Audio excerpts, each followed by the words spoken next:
Bonjour à tous, bon réveil, bienvenue dans la matinale de Médien TV. Ce sont 2 heures d'information qui vous attendent, économie, revue de presse et bien sûr le journal. Voici les titres. Le Maroc élève son niveau de veille et de riposte contre le virus Ebola. C'est ce qui a été décidé hier à l'issue d'une rencontre à Rabat, co-présidée par le ministre de la Santé et de l'Intérieur. Aucun cas n'a pour l'instant été enregistré, mais le Royaume préfère rester vigilant, d'autant qu'il s'apprête à abriter d'importantes rencontres sportives, dont la Coupe du Monde des clubs et la Coupe d'Afrique.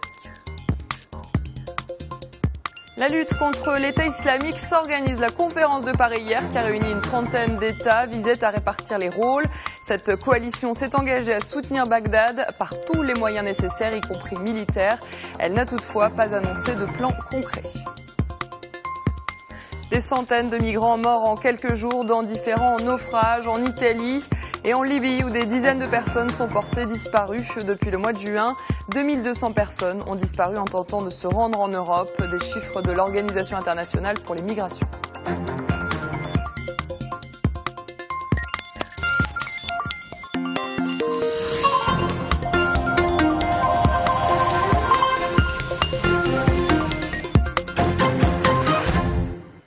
On commence avec l'actualité au Maroc et la mise en place d'un plan national pour empêcher l'infiltration du virus Ebola. Aucun cas n'a pour l'instant été enregistré, mais le risque zéro n'existe pas, a déclaré hier le ministre de la Santé. Les autorités ont donc décidé d'élever le niveau de veille et de riposte sanitaire au niveau des différents points d'entrée du royaume. Les précisions d'Amina Benralek. Prévenir vaut mieux que guérir. Le célèbre dicton a toute sa place dans cette conférence très attendue. Le ministre de la Santé, Hussein Louardi, explique son plan d'attaque pour éviter toute infiltration de l'épidémie Ebola au Maroc. 4 points essentiels. Le premier étant les mesures de prévention afin que le virus ne s'introduise pas au Maroc, dans notre pays. Deuxième mesure, ce sont des mesures de veille pour éviter et pour prendre en charge et pour gérer les cas suspects. Et puis, troisième mesure, ce sont des mesures de prise en charge diagnostique et thérapeutique des cas avérés. Et enfin, de la communication. Cette communication est cruciale pour garder le Maroc à l'abri de la maladie, selon le ministre de l'Intérieur, Mohamed Hassad. Les épidémiologues parlent, eux, de plus de vigilance dans les points d'entrée nationaux, comme à Guergarat, près de la frontière avec la Mauritanie, mais aussi au niveau des aéroports, avec un dispositif particulier pour l'aéroport Mohamed V à Casablanca. Il faudra donc redoubler d'efforts, car le Royaume organise la Coupe d'Afrique des Nations en 2015 et la Coupe du Monde des clubs à partir du 10 décembre prochain. La course contre la montre a donc commencé pour le département de la santé, mais celui du sport aussi, ce qui explique la présence de Mohamed Ouzine dans cette conférence. Les représentants de l'OMS sont là également. Il s'agit de mise en place d'équipes qui soient prêts à prendre en charge les éventuels cas suspects, qu'il s'agisse de renforcement des laboratoires. Le plan du Maroc est un plan complet pour lequel il y a besoin, autant que nécessaire, de pouvoir s'assurer que la mise en œuvre se fasse dans les meilleures conditions. Et c'est à cette coordination que le Maroc et l'OMS travaillent ensemble. Ils doivent travailler ensemble pour éviter un scénario catastrophe, comme dans les pays de l'Afrique de l'Ouest. Les plus touchés sont la Guinée, le Libéria et la Sierra Leone. Selon l'OMS, la fièvre Ebola a tué près de 2400 personnes sur environ 4700 cas. Et la Royal Air Maroc est la seule compagnie à maintenir des liaisons aériennes régulières avec les pays durement touchés par le virus Ebola. En effet, plusieurs compagnies ont arrêté de desservir le Libéria, la Sierra Leone et la Guinée-Conakry. La RAM a même affrété hier un vol spécial pour transporter 15 tonnes d'aide humanitaire internationale vers le Libéria, 8 tonnes de médicaments, de matériel de prévention et 7 tonnes de denrées alimentaires. Un geste humanitaire qui, selon la compagnie, illustre son engagement dans les opérations de solidarité avec les pays africains frères.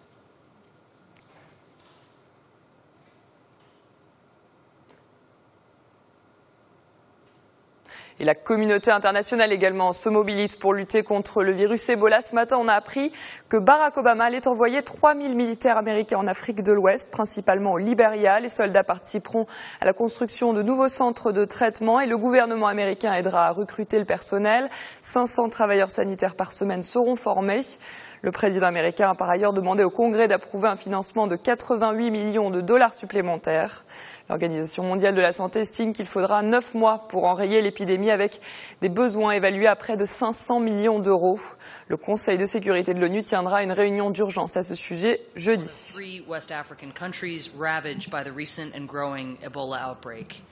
Une autre mobilisation internationale contre l'État islamique cette fois. La conférence de Paris sur la sécurité en Irak a réuni hier une trentaine d'États. Dans la déclaration finale, ils se sont engagés à soutenir la lutte de Bagdad contre l'EI par tous les moyens nécessaires, y compris militaires. Retour sur les moments forts de cette rencontre dans ce sujet signé Salma Bouchafra. Sourire et accolade, l'ambiance est à l'échange et surtout à la coopération.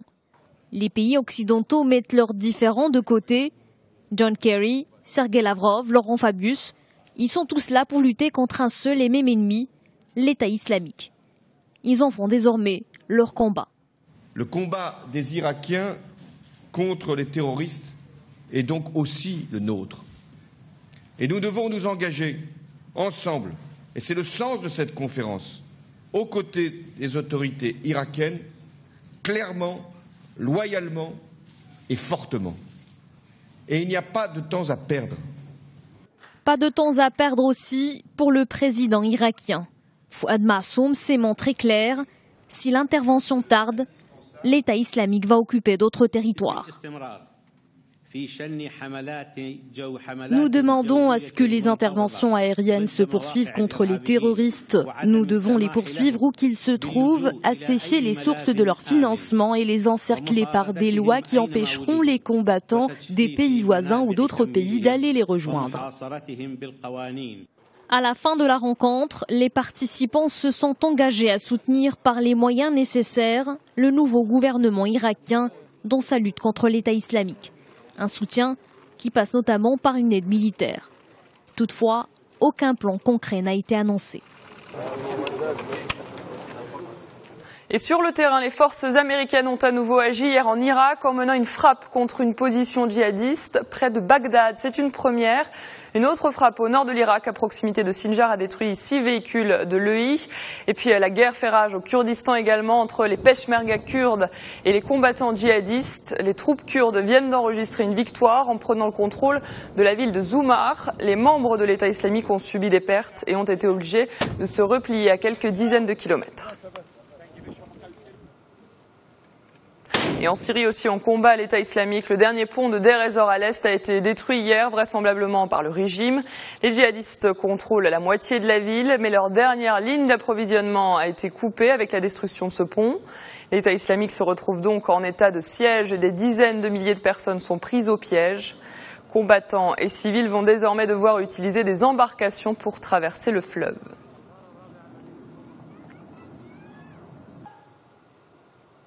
On reste au Proche-Orient, mais en Égypte, avec cette nouvelle peine de prison à l'encontre du guide suprême des frères musulmans. Un tribunal a condamné Mohamed Badi et 14 autres personnes à la prison à perpétuité pour des manifestations violentes qui avaient fait 6 morts en juillet 2013. Mohamed Badi a déjà été condamné une fois à mort ainsi que 2 fois à la prison à perpétuité dans d'autres procès. Depuis que Mohamed Morsi a été évincé du pouvoir, la sanglante répression contre les pro-Morsi a fait 1400 morts. Les autorités sont accusées d'instrumentaliser le pouvoir judiciaire dans leur répression.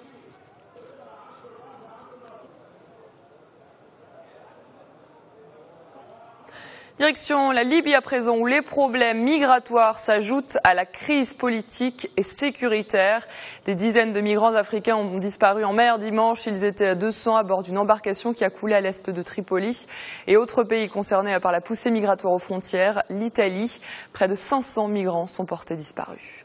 Manal El Ardari. Une nouvelle tragédie au large des côtes libyennes a coûté la vie à 70 migrants clandestins. Quelques 200 subsahariens auraient été à bord d'une embarcation qui a coulé dimanche à l'est de Tripoli. Seulement 36 d'entre eux ont échappé à la mort. Le manque des moyens et la tombée de la nuit ont empêché les gardes-côtes libyens de repêcher tous les cadavres. La priorité a été accordée aux survivants.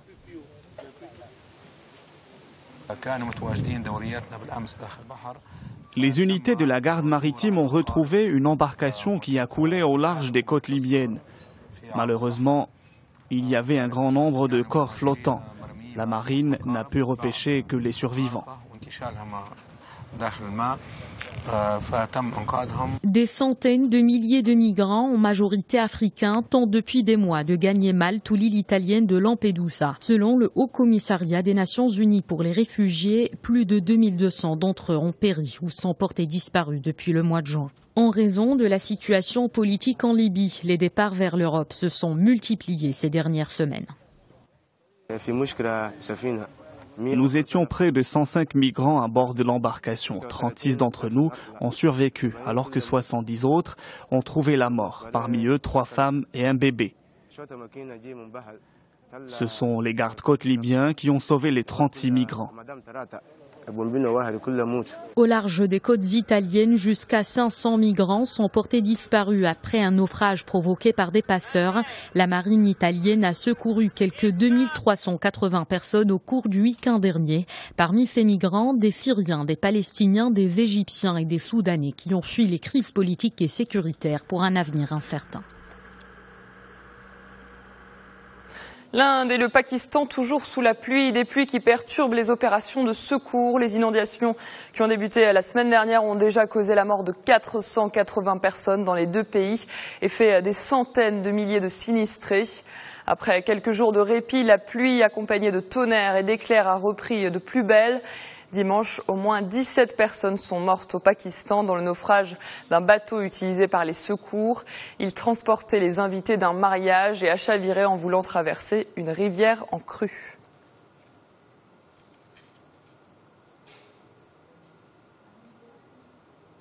Et toujours au chapitre des catastrophes naturelles, le puissant ouragan Odile déferle sur le Mexique. Aucune victime n'est pour l'instant à déplorer, mais d'importants dégâts matériels ont été enregistrés. Les autorités ont été contraintes d'accueillir des milliers de touristes et des résidents dans des hôtels de la zone refuge. Les touristes sont bloqués en raison des vols annulés. Des militaires ont été dépêchés sur place pour protéger la population face au pillage.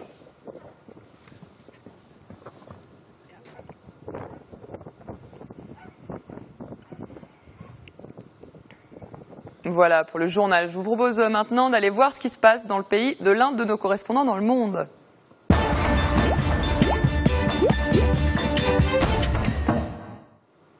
En direct de Ramallah, nous retrouvons ce matin notre correspondant Nicolas Repère. Nicolas, bonjour. Bonjour Alison, bonjour à tous. Alors l'armée israélienne est passée à l'offensive chez vous en Cisjordanie. C'est la réponse du gouvernement israélien au kidnapping jeudi dernier de 3 adolescents juifs dans le sud de la Cisjordanie. Au moins 150 personnes ont été arrêtées et 2000 soldats appelés en renfort. Un jeune Palestinien a été tué hier en banlieue de Ramallah. Alors oui, ces kidnappings avaient eu lieu pendant l'été, mais je voulais plutôt vous parler aujourd'hui de la rentrée des classes en fait qui a eu lieu à Gaza après l'offensive de 50 jours qui a eu lieu pendant cet été. Un demi-million d'enfants palestiniens est rentré en classe. Ils sont dans des conditions difficiles. Certains ont regagné leur école qui ont par chance été épargnés par le conflit. D'autres ont retrouvé des écoles endommagées, détruites partiellement ou complètement. Des habitats précaires ont été mis en place pour évacuer les personnes qui avaient trouvé refuge dans les écoles, notamment les écoles des Nations Unies. Et donc c'est dans un climat assez tendu, un climat assez difficile émotionnellement aussi pour les enfants qu'ils ont retrouvé le chemin de l'école avec près de 3 semaines de retard sur les enfants palestiniens de Cisjordanie. Il y a eu beaucoup de larmes, les professeurs ont essayé d'expliquer la situation aux plus jeunes. C'est en tout cas une bonne nouvelle, on peut dire, pour les enfants qui retrouvent un semblant de normalité alors que tout reste à faire dans l'enclave palestinienne. Alors Nicolas, depuis vendredi, l'armée israélienne s'est déployée un peu partout en Cisjordanie pour retrouver les adolescents disparus. La ville de Hébron a même été mise sous blocus. Alors oui, mais on va continuer sur la reconstruction de Gaza, qui est donc le défi majeur que devra relever le gouvernement palestinien. Le chantier est mis en péril par les relations entre le Fatah et le Hamas. On sait que les deux parties sont ensemble pour un gouvernement d'union qu'ils soutiennent, mais ce qui pose problème, c'est les relations. D'un côté, l'autorité palestinienne qui est dirigée par Mahmoud Abbas, le leader du Fatah, le parti nationaliste, demande les pleins pouvoirs sur la bande de Gaza, comme c'était convenu dans l'accord qui a été signé entre le parti nationaliste et le parti islamiste du Hamas. mais le Hamas, qui contrôle toujours aujourd'hui dans les faits la bande de Gaza, refuse de lâcher ce pouvoir. C'est donc une situation très compliquée, des tensions. Mahmoud Abbas avait même menacé il y a une dizaine de jours de mettre fin à ce gouvernement d'union, et donc on est dans une situation de blocage où d'un côté le Hamas dit nous sommes prêts à vous donner le pouvoir, c'est ce qui va se passer, laissez-nous un peu de temps encore. Eux comptent en tout cas soutenir jusqu'à nouvel ordre ce gouvernement d'union. Il y a donc une tension forte entre ces deux partis majoritaires ici. Un gouvernement d'union a été mis en place en juin dernier pour 6 mois, et pendant ces 6 mois, il devait organiser des élections présidentielles et législatives. Ce ne sera vraisemblablement pas le cas. Ils ont jusqu'à la fin de l'année 2014 pour le faire. C'est en tout cas une situation un peu complexe et un peu tendue en ce moment, avec des arrestations de part et d'autre. Et on va parler maintenant d'un autre sujet qui est le mur de séparation entre Israël et la Cisjordanie. Ce mur, il est construit à 70% aujourd'hui, mais dans le sud de Jérusalem, c'est l'église catholique qui dénonce ce tracé. En fait, ce qui se passe, c'est qu'au niveau de Crémisan, qui se trouve dans le sud de Jérusalem, c'est un monastère assez réputé, et le mur devait passer au beau milieu de ce monastère, séparant le couvent des hommes et le couvent des femmes, ce qui était un fait inédit. Il y a eu une forte mobilisation, et cet été, il y a eu une bonne nouvelle, en tout cas c'est comme ça que l'ont appris dans un premier temps les habitants et les religieux sur place. Le mur de séparation, le tracé du mur a été retoqué par la Cour suprême israélienne. Il y a donc eu tout un tas de nouvelles décisions prises par le gouvernement et l'armée israélienne sur place, et elles ont décidé non plus de séparer les deux monastères qui restent bien du côté palestinien, mais de désormais couper les terres agricoles de ce monastère. C'est donc toute la vallée de Crémisan qui partirait maintenant du côté israélien du mur, une décision qui révolte encore, et de nouveau les habitants et les religieux. Ils ont mené une marche cette semaine. Ils comptent aller jusqu'au plus haut de l'État pour empêcher cette construction du mur, qui est illégale à leurs yeux. Ils ont vraisemblablement le soutien de l'Église catholique. Plusieurs archevêques se sont mobilisés. Enfin, on va terminer avec un sujet un peu plus léger, qui est le télécrochet Arab Idol, que vous connaissez peut-être. Il a redémarré pour la 3e saison cette année. L'an dernier, vous vous souvenez que c'était un Palestinien de Gaza, Mohamed Assaf, qui l'avait emporté, suscitant la liesse partout en Palestine. Et cette année, une polémique est apparue avec une carte d'Israël qui est apparue à la télévision. Et les téléspectateurs, les 100 millions de téléspectateurs arabes qui regardent ce télécrochet, se sont insurgés contre cette carte d'Israël qu'on a pu voir. Vous savez que la tradition est d'effacer la carte d'Israël, qui n'est pas reconnue par la plus grande majorité des pays arabes. Et les organisateurs ont bien été embêtés, parce que d'un côté, ils doivent modérer en quelque sorte leurs téléspectateurs, et de l'autre, il y a bien des Israéliens qui participent. Ce sont des Arabes palestiniens qui habitent en Israël, qui ont la nationalité israélienne. Des auditions ont été organisées de ce côté-là aussi, de la frontière. Ils doivent participer, ils ont le droit de participer à ce télécrochet. Il y a donc en fait une petite bisbille entre, d'un côté, cette réalité qu'il y a des Israéliens arabes qui participent à ce télécrochet, et de l'autre côté, le fait de vouloir en tout cas modérer les téléspectateurs qui refusent de voir une carte israélienne. Certains ont lancé des appels au boycott, mais le show doit se poursuivre. C'est en tout cas ce qui a été décidé par les organisateurs pour le moment. Merci Nicolas pour ce tour d'horizon de l'actualité en Cisjordanie. Tout de suite, je vous propose d'aller lire les journaux. Taoufik Anasseri a sélectionné pour vous les articles les plus marquants de la presse nationale et internationale. Regardez.